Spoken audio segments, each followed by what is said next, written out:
All right, goose chasers. Au revoir. Or ciao. Or Bonjour. bonjour. Or Bonjour, oui, oui. hola. Hello, how are you doing? We're back Ciao. for 2 weeks in a row. Holy shit, man. It's a record. It is a record. It's like freaking Mark the tally. Put the tally marks up. Ventura's Slinky. Everyone loves a slinky. You gotta love a slinky, slinky, slinky. I just watched that movie last week and I was laughing majority of the time. Classic. Classic Jim Carrey. So good. Those are lifetime favorites, that's for sure. Ace Ventura. Mid Ventura. I don't know why I was thinking about that movie the other day too when they're looking for him because they need to find the bat and the Hops. What's his name? The chubby guy, Hopsel or whatever the guy that's looking for him, and they go into like the monks. Yeah, like, the palace. Yeah, and he's like sitting there, and he's like Fulton Greenwald. Fulton Green. we need a buck named Fulton. My name is Fulton Greenwald. I'm looking for, and then he like explains Ace in like 3 different ways, and they're like, we don't know about him, and then he's like, he bends over and speaks from his rear. Oh, him. And he's like, right this way. And then they're trying to convince what I was thinking about in the stand the other day. They're trying to convince him to like go on the mission, and he's like, no. And he's like, and then he says like he hasn't completed the whatever act of oneness or something like that, and the monk comes running out. And he's like, if I may interject. You have just achieved it. You have just achieved it. I have. Yes. Yes, right now. Right now. You are one. You are more one than anyone. And then he says something about like something else, and he's like, here, take mine. He's like, that took you 80 years to achieve. He's like, I'll help you pack. And then he goes and puts the cat in that suitcase. And then they're blowing like toilet paper and having a rager in the head when he's leaving. I've never seen him act that way. Oh, that's too good. Shit is funny. Too good. Oh, man. Well, I don't even know what we were going to talk about, but just probably one of my last morning sits today for the year. Yeah. I mean, maybe up at camp, you go, once I'm up at camp, late December, you go pop into one of the blinds across the street or something just for a sunrise special. I'm sure, well, maybe Kansas will get a couple. Yeah, I guess, yeah, that's true. Probably will with the limited time we'll have there. So, but yeah, sat this morning, ripped the XOPs down and got my shit together. We're getting ready to roll. It's time to move around a little bit. Yeah, it is. It'll be a breath of fresh air, new scenery, somewhere we've never been before, new bucks. Yeah, just new shit. New shit to explore. Yes, I'm looking forward to it. So I don't know if anybody hasn't been following along, but we put in for Kansas for the first time ever this year. I drew a tag, Dean did not, but we're both still going. So kind of a dream come true, honestly. I've been downplaying it a little bit, but it really is. Like, yeah, I haven't really been playing it too much. I'm just like, but it hasn't hit me yet. It's a little bit different. No, it's not really any different for me, but I'm like dreamed of hunting Kansas. Yeah, we've whitetail. dreamed of hunting Kansas whitetails since we were very young boys, I watching can't Waddell and the gang sling arrows in just Kansas left and right. can't wait to see what it's about. Yeah, it's we haven't done this in a while. Honestly, the two of us together, we haven't done this in a while. Um, so I'm looking forward to that. Just like a blank sheet of paper with the two of us. Yeah, we haven't done that in a while. So I'm looking forward to challenge. It'll be a quick challenge, but that might be better. Yes. Yes, sir. That might be better.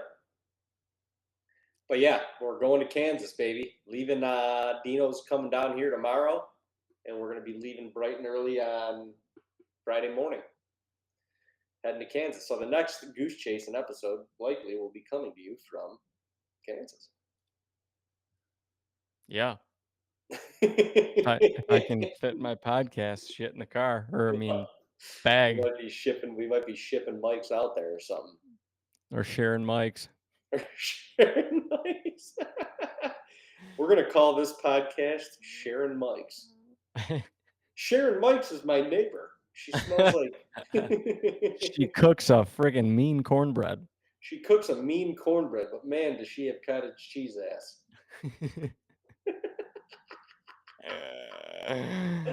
Sharon Mikes. She'll only cook the cornbread in fishnet leggings. Oh, God, she's beautiful. It's just a word. It's an art. I mean, if you're going to cook cornbread, would you cook it any other way? Nope. Get the shrimp nets out. Bubba Gump it. Chum it up, baby. Chum it up. And we don't mean corn piles. Oh yeah. But yeah, I don't know. I'm anxious to see what Kansas is all about. It's definitely, I don't know. It's an interesting time of year, I guess, to go. Yeah. But nonetheless, it seems like at least on our cameras right now, there's a lot of bucks that are coming back, like bucks that we haven't seen maybe in a month or even longer, coming back. Some of the ones that were even just kind of periodic throughout the rut are getting more consistent on the food in all states. So Tells you that the rut is about over. yeah, I mean, Winding down. I mean, South Lee's yesterday morning there was definite chasing going on camera. Yeah. I went and sat there last night. I saw two doe, but there I shouldn't say was rut is over. I should say it's it's probably backstage of it. 90% Yeah. done, Yeah. 95 maybe. Yeah, I mean you may get a lingerer here and there, but in all, But like in terms of the phase, like there's not really any just cruising going on anymore. no, there's not any cruising. It like the midday activity has definitely slowed down to next to Minimal. nothing. Yeah. Yeah, I mean we haven't really been sitting midday much, but definitely on camera the cameras are dead quiet. Yeah. So, and the cool part is for the next week, I think Saturday the cold it drops pretty significantly. Like another cold front's coming in a couple days. So, yeah, it'll be interesting to see if maybe the cold gets a buck or two up. Maybe they want to fill their bellies. Maybe we'll be there to shove an arrow right in their gullet. Man, it would be nice to get something on the ground, see some, just go through the freaking motions, like I said, of a hunter last podcast. Fuck. I mean, I was trying. I like literally that 4-point, the wide forker that was on camera chasing that doe. I'm like, yesterday I was sitting in the stand and I'm like, I'm not just doing this to just because I want to kill something. I'm trying to go through the motions of a hunter. And if that forker comes cruising by and he gives me a shot, I'm hungry. I want cutlets. Need some Uncle Jay's down there sending us all these succulent videos of these back straps marinating and on the grill and searing, and they just look out of control good. And now I'm like, I gotta shoot some. I gotta, it's time. I mean, yeah, he's been ripping lips. The last doe he just killed with the 270, I think, was one of the craziest things I've ever seen. Yeah, yeah. Why don't you explain what Well, this doe is looks like quartering away, and I don't know exactly where he was. I mean, he was shooting a deer in the neck, which is one of the most lethal shots with a gun. I mean, talk about if you want to drop a deer in its tracks, it's that like base of the shoulder neck. the nerve bunch? Yeah, I mean, it just takes them out. They don't flinch really after they drop. That's dad's special. Um, but yeah, that doe's quartering away, and he made that shot and made the shot perfectly. But it must have went through literally everything, including the windpipe of the doe, and she lets out the craziest, like, of the hole, lets out the craziest blow of air, but it's cold, so you can see it, the whole breath, and I don't know, it's nuts. It's literally like a whale in the blowhole, but right out the neck. It's wild. She didn't feel much. She did not feel much, and the exit hole is the size of a melon. Yeah, Wow. But you guys will see that soon enough on the tube. I'm on the channel, But wow, pretty wild. but he's got cutlets.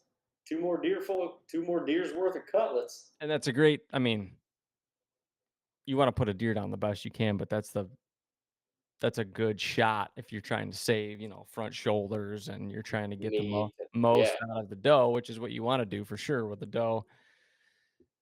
So yeah, it's a good shot. and no track job needed. No track job if No, she's no extra effort other than walking to her and dragging her out. yeah, That's a perk. It's a perk. perk. Oh, yeah. Perk of the old nerve bunch. Oh, yeah. Oh yeah.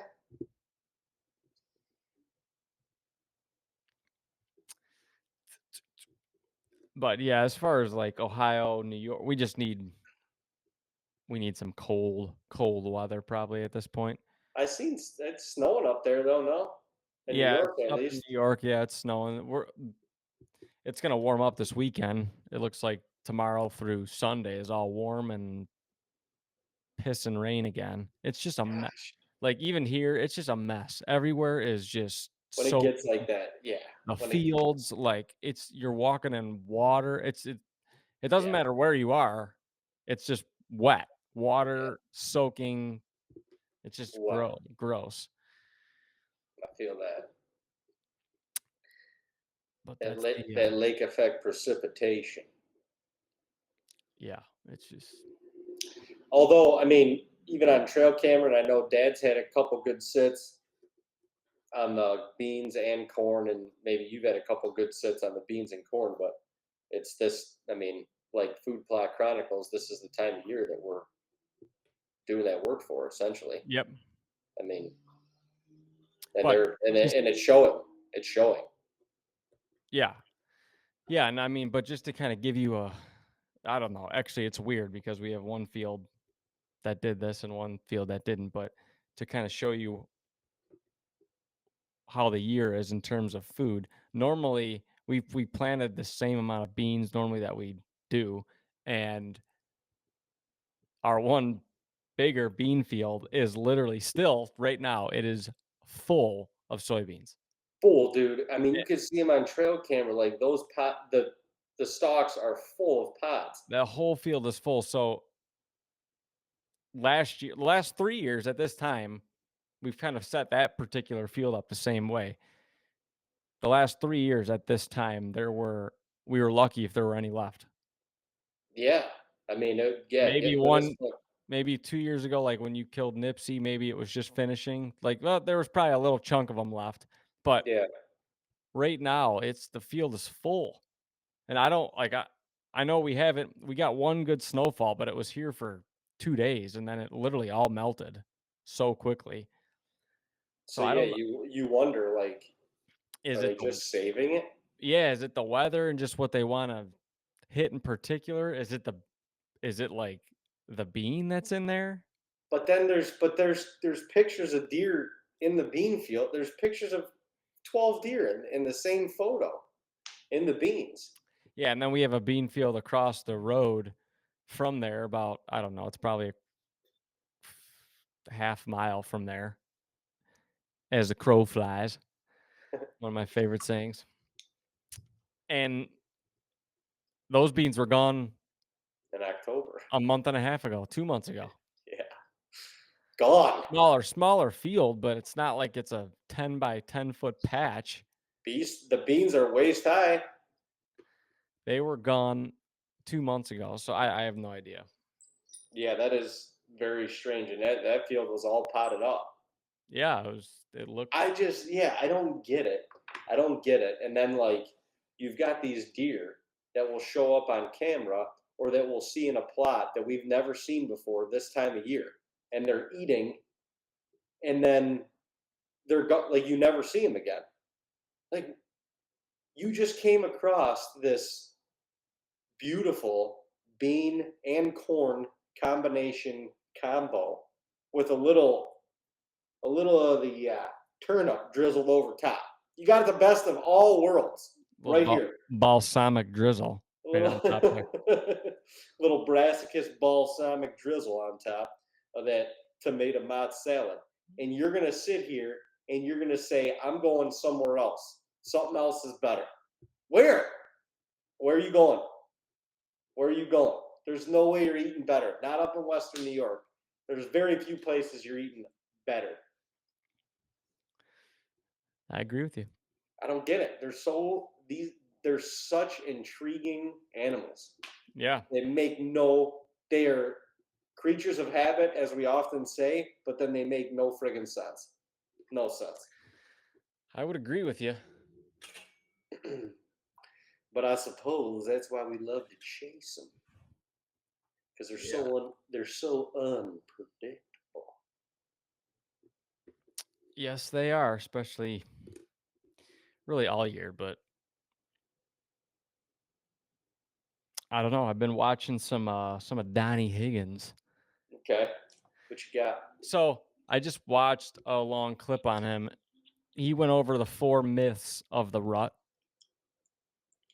but one of them is, and this is going to be a little bit depending on the area, but one of them is that new bucks show up during the rut. He says this is a myth. It's not. It doesn't happen. He said if you have a new buck that shows up, that buck was already there.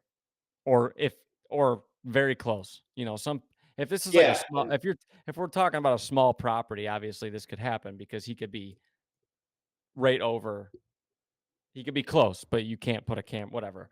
You can't right, put a camera up right. and see him. But basically, yeah, he's basically saying a buck from 2 miles away is not gonna come over and make Just home to now your area. If it's yeah, if there's a buck cruising in the rut, he just says they get more active, so you start seeing them, and, but yeah, he basically says that buck was already there. He said the only time you're going to see a new buck potentially is late season when they need food. when they need food. And it's And funny. It's funny because we've seen across the states that we hunt, we've seen a lot of new bucks show up late season, and you're always like, "What the fuck? Where did this yeah, deer come from?" yeah. But what I mean, and this makes sense. What he talks about is especially if there's food sources that are there year after year, like the does that have fawns, I mean, they're teaching these deer, you might go live over here or live over here, but late season, this is always a food source that we're going to come back to. Yeah, And what you're just going to get generational deer that are around or maybe a couple miles away that And know then that that food source is there and they'll come back. They might not be there very long or whatever, but they'll come back there to eat if a lot of deer are doing it. yeah, But that's why that you see that happen, and then come springtime or thaw out, whatever, then they go back to where they live. hmm, I thought it was interesting because we always see new bucks pop up like all second half of October anyway, but really all of October, and then yeah, they're just not.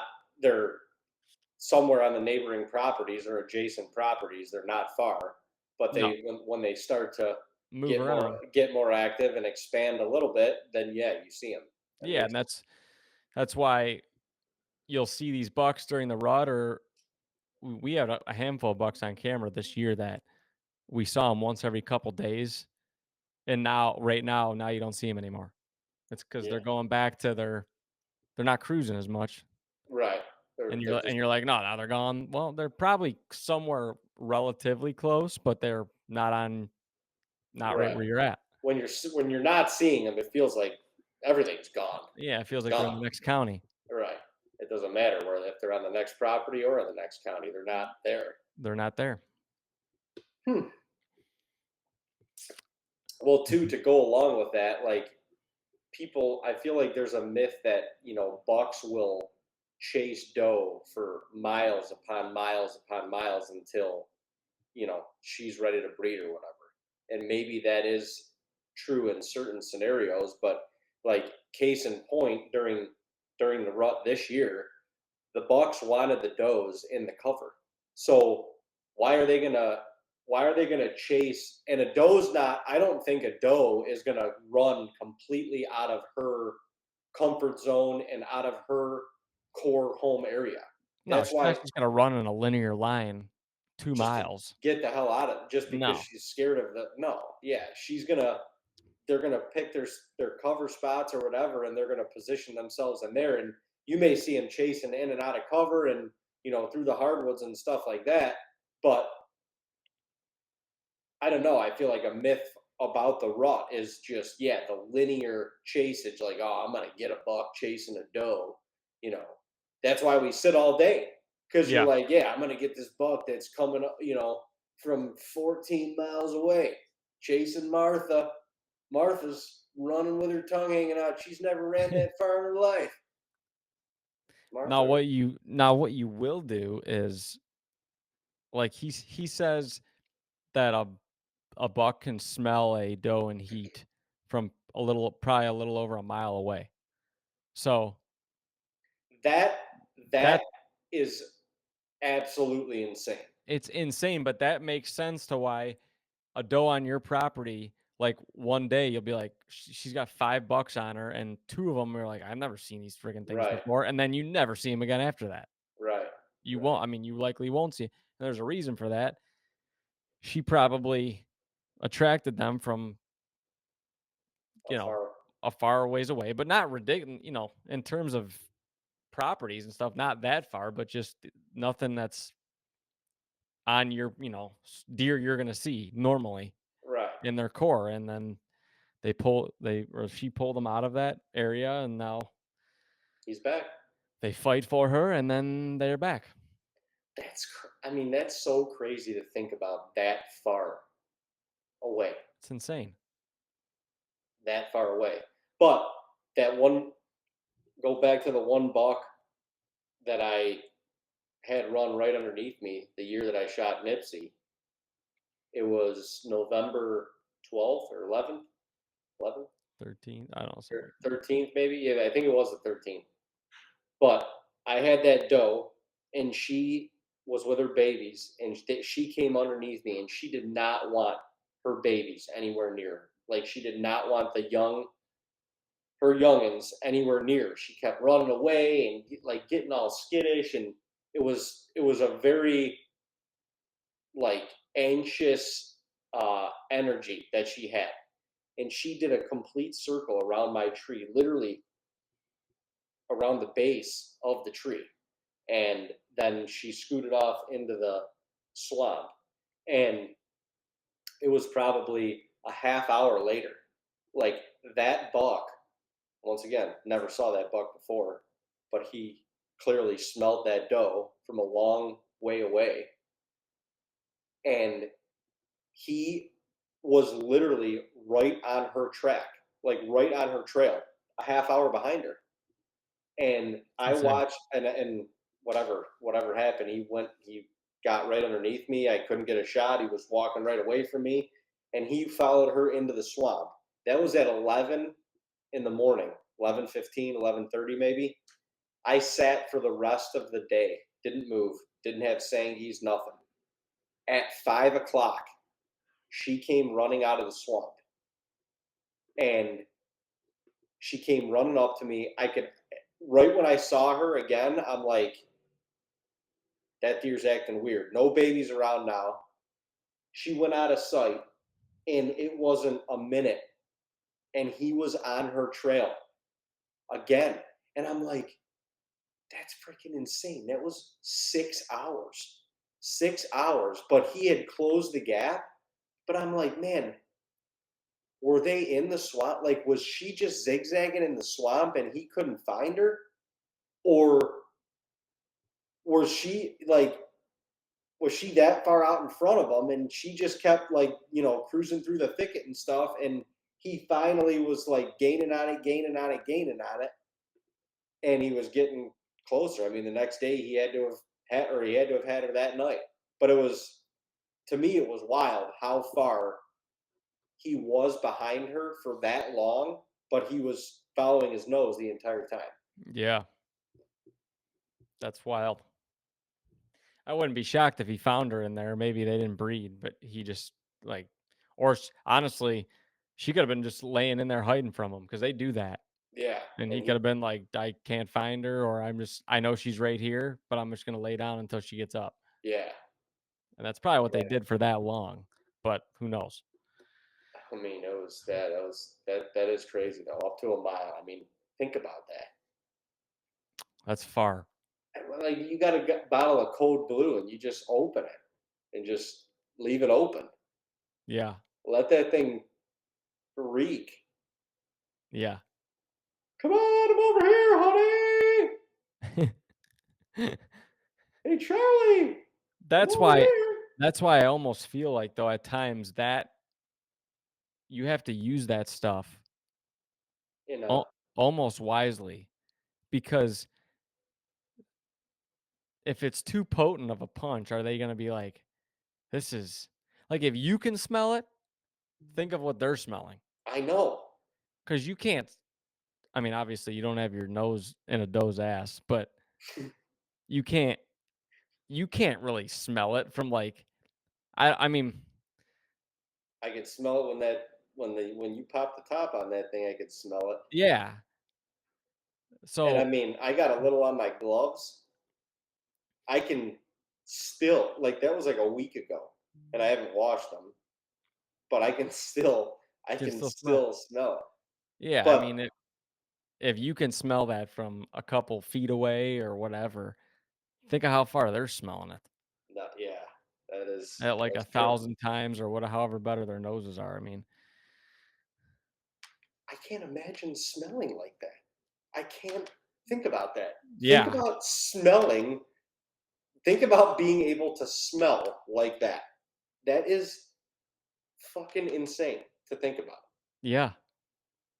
It's I mean, what do insane. you do at like the freaking like? Can you imagine being at the grocery store? Yeah. You'd be like, You like, would your head explode or what? that's what I'm saying, Although dude. it doesn't even matter. Their heads have to explode. Like if they're going through like think of just going by a farm of Right. like a working farm. Like there's people Cattle, outside working. There's cow shit. There's hay. There's just everything. Oil. There's corn. corn. Yeah. Like what are they? Are they like? They obviously know like when they smell something, they can I think pinpoint the distance. Well, and I agree. I agree, especially closer. Um, closer, like within a couple hundred yards. Or the closer that they get, they can measure that magnitude with their nose for sure. Yeah. But but think about it, like a mile. Like I just think about our property up in New York, and it's spread out. But a mile, dude, Yeah. that's like being in the Flemish stand, and a buck that's on like across the street in the cabin plot is like Smell something way over there. smells kind of good. Smells like But smells good. that's how many other things are in between there and there that he can smell?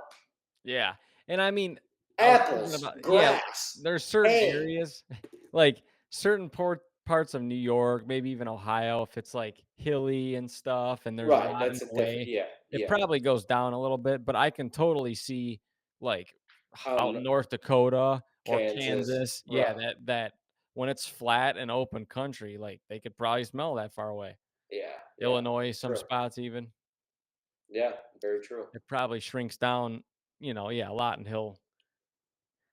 those rolling hill areas, maybe even like in New York, but still, even if it's a half a mile, That's I mean, far as it's shit. crazy.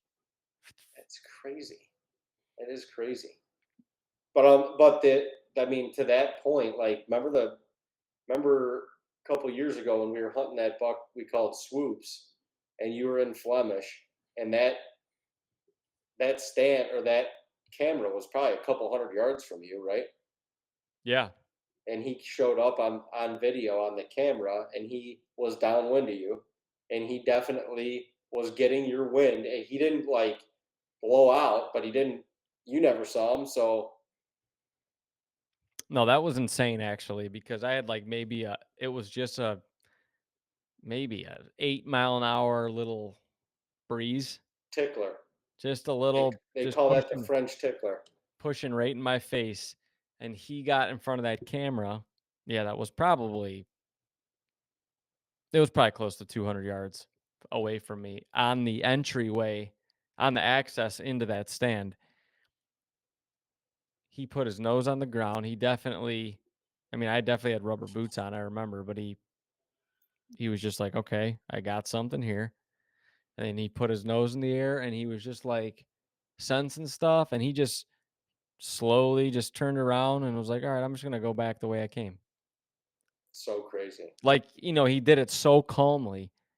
It was not like alerted, He's like pointing his like hoof at you. ears up. Yeah, like I'm sneaking out of here, like I'm going to trot away, and it was not like that. He just navigated right around it. And he was coming right to me, but that was not where I wanted him or expected him to come from. Right. You So, think about the deer, let alone the bucks that that's happened to you. You, me, anybody out there that's happened to. Like, if you could see or know the bucks that have pinpointed you in a damn tree or just in the woods in general while you're hunting and prior to you ever seeing them, that didn't would even be you didn't even know it. 'Cause horrific. that camera was like that just was perfect timing that he stepped right in front of that camera, and that was right when he figured it out. Yeah, But right. and it was on video mode, so we saw and witnessed the entire thing happen. But I mean, you're right. How many times someone who hunts a lot, how many times does that happen to someone and they have no idea that their target buck, a buck they didn't know, and whatever it is, a big buck, any buck, any deer was Yeah, approaching them and whatever, about faced or just figured them out before they even knew they were there. yeah. No, it's insane to think about. It's insane, and going back to the nose thing, there's times where you think your access is perfect, or I should say we focus so much on our access in and out, on being so like perfect in that regard of putting stands in places where we can't get quote unquote busted or picked off, whatever. But you have no control over, like, they have no reservations on going one way over another, coming from a certain way, whatever. These are all things that we make up in our head, and obviously, you're utilizing. the information and the lay of the land and the topography to your advantage, obviously. So you're playing it as much as they're playing you essentially. But we do all this, we focus on all this, and when you're in the stand, you're just in the stand. Your wind and mother nature and the wind is taking your scent and educating that woods however it wants to that day.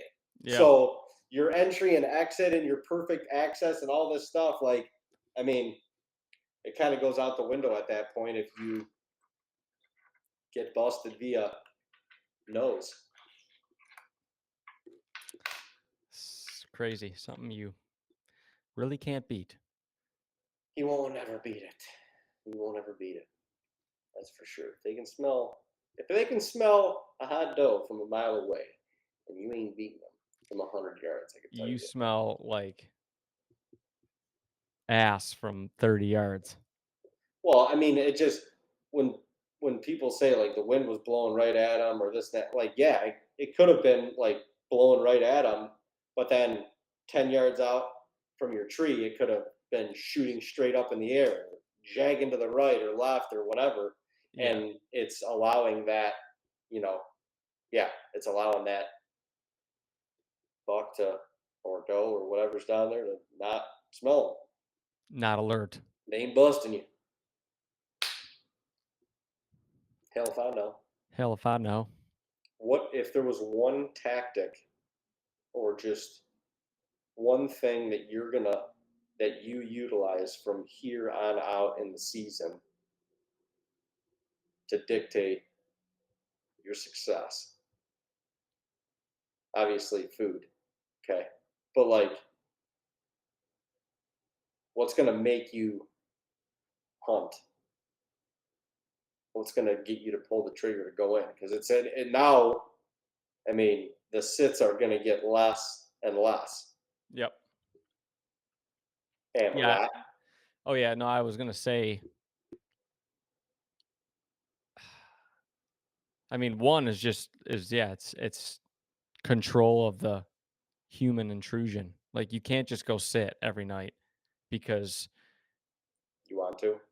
well, I mean, if you have a bunch of spots or not even a bunch, if you have certain spots that you don't care about, pressuring, and then you can just go sit in the woods. I'm not saying don't hunt, but if there's a spot where you're like trying to kill a big deer or something, you are going in there with a fine purpose, and unless the conditions are right or you got information to tell you to be in there, I would just stay out.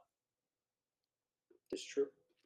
And obviously, there's random times where it happens to us, random times you haven't seen a buck, you're waiting for some information to like make you want to go in there. And then all of a sudden, like, boom, he'll show up on a trail cam or something at 4 o'clock, and you're like, Son of a bitch. that sort of thing makes you feel like, oh, I just gotta be in there all the time. But if you're doing that and you're getting in and out, like it just depends on where you're hunting. If the deer can clear out before you get out or whatever, and they just don't know you're there, then it's not as big of a deal. But a lot of food plots and stuff, you're going to be surrounded by deer At night. normally right at dark. So Yeah. you have to be able to get in and out of there. It's not just even without them knowing. I mean, you're laying a scent trail down when you're going in and out. So it just, I don't know. As best you can, you got to just pick the right night. If it's a food plot and you get them on trail camera early in the morning, that's probably the sign to go. Yeah. Comboed with some good cold temperatures. If you're just gonna go and you don't have information, then it's got to be the day where it's cold. Cold or warm. Coldest and warmest days. Coldest or warmest days. But yeah, that's gotta be it. And then it could happen. Well, you never know. It could happen. But yeah, you gotta be patient, wait for the weather days, wait for the info, and pick your day. Pick it like you're gonna pick that lottery number. Pick your day. Yeah, This you it's just end up over hunting stuff and you're gonna see less and less deer every day in daylight. You might they might hit your field or whatever, and after dark. Right. Well, I mean, yeah, you start educating the does, all of a sudden, yeah, you're getting less daylight activity. The less daylight activity is certainly going to mean less mature buck activity because I believe, especially this time, like early and late season, deer attract deer. You know, they're going, they're attracting each other. When another deer comes across an area where a lot of other deer have been, they're going to get curious and they're going to say, "Why? What's here?" You know, Yeah.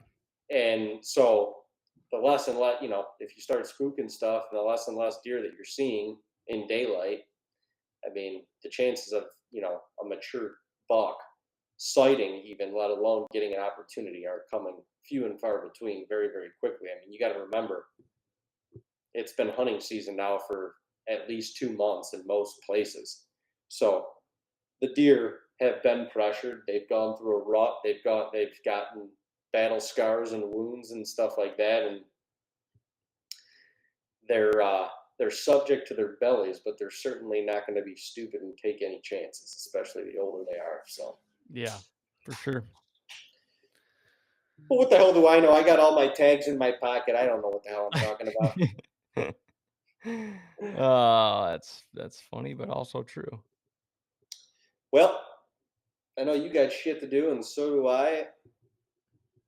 And yeah, it's I don't know. Got some exciting things ahead. Little Stay can, little Kansas hunt, then some Ohio and New York action. Who knows? Yeah, Who knows? looking forward to a new experience here this next week. Hell yeah. Hell yeah. Well, if you don't already, subscribe to our YouTube channel. Subscribe to us here on Spotify, Apple Music, wherever you get your podcasts. Follow us on Instagram, Facebook, TikTok, and definitely do that over the next couple days because we will be having a lot of updates as we are on the road and out of town in Kansas for our next hunt. Other than that, we'll see you next Wednesday. Next Wednesday. Looking forward to it. Amen. God bless. We'll see y'all next Wednesday. Wednesday.